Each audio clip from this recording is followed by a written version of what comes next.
boys and girls. Today I want to read you a story about another kind of weather. Windy weather. Now we know what it's like when it's windy outside. Our hair blows back in the wind. Sometimes our jackets will blow back.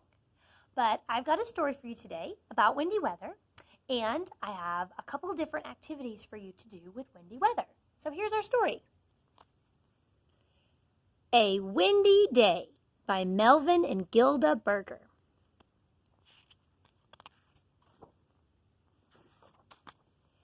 It's a windy day.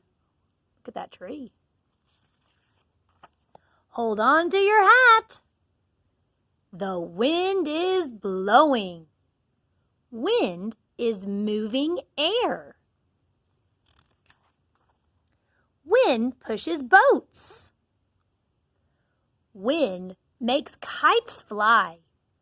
Wind also turns the sails of windmills. Wind brings rain clouds. Wind blows clouds away. Wind helps to change the weather.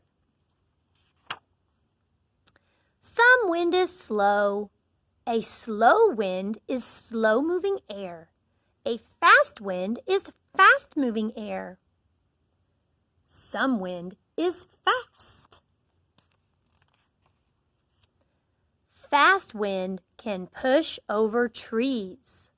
A very fast wind can cause a lot of damage. Fast wind can make large waves. Some wind is warm. Some wind is cool. Cool winds often blow from the ocean to the land. Blow, wind, blow. The end. So boys and girls, that got me thinking about the wind and how important it is for our weather. If the wind can bring in the clouds and it can take away the clouds, then without wind, we wouldn't have our different kinds of weather, would we? We would never have a cloud in the sky without wind. But we need the rain, so we definitely want wind. So I have two different activities for you to do. You can choose whichever one you like. If you have a printer at home, the first one might be pretty cool for you. So it is making a pinwheel. It's a link where you're going to print off a page and follow the directions, and you basically get to make one of these. And when you blow it, it will really spin. You need a pencil, you need the pattern, and you need that little pin right at the top. So that's making a pinwheel. You can decorate it however you want, and then take it outside, and if it's windy, it'll start moving like that. Now, if you don't have a printer and you can't make that pattern, then I'm going to show you something else you can make. It requires a piece of paper and some of this stuff. Crepe paper, or you can use toilet paper, or you can use Kleenexes, anything that you've got, ribbons that you could cut to hang down will do for this project. Okay, so I'm going to put the camera down. All right, so I got my paper and I've got my crepe paper. What I'm going to do is I'm just going to tear off some crepe paper, because the first thing that I'm going to do is I'm going to attach this crepe paper. Now, you guys are going to want to probably decorate your plain paper however you'd like, color it up, it doesn't matter, however you'd like to do that. So I'm going to take this and I'm going to just put a piece of tape on the ends here, space them out a little bit here. Okay, just like so.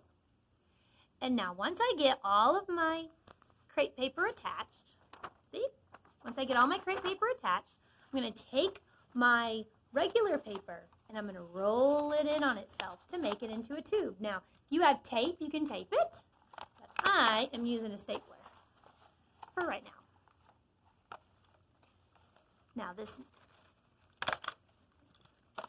then, in order to make it where you can attach it, you got to make a handle. So you can use the same crepe paper, or you can use a ribbon, or a string, or yarn. Doesn't matter. Just something where you can make a little handle for your wind socket.